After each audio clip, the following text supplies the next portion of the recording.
Sylvia is our founder. Back in 2010, she saw these pictures of kids working in Ulingan. And Ulingan is a community in Tondo where families and children are making charcoals. And sobrang na-touch siya nung makita niya yung mga bata doon.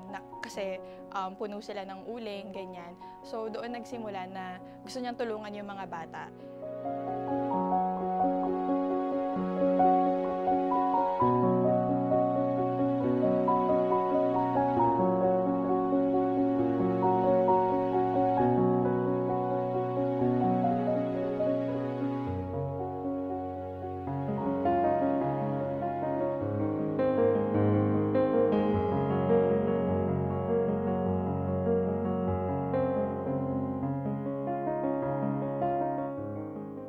Isang example namin dito, yung isang scholar namin na si Juvie Ann. Hindi lang physically yung naging pagbabago sa kanya, na kung makikita niyo yung before picture niya, talagang puno siya ng uling. Ngayon, malinis na siya, ganyan. So, bukod sa physical na pagbabago, I think ang mas importante nga yung pagbabago sa loob nila, sa kaisipan nila na ay posible pala na makapag-aral kami at makapagtapos kami at matupad namin yung mga pangarap namin.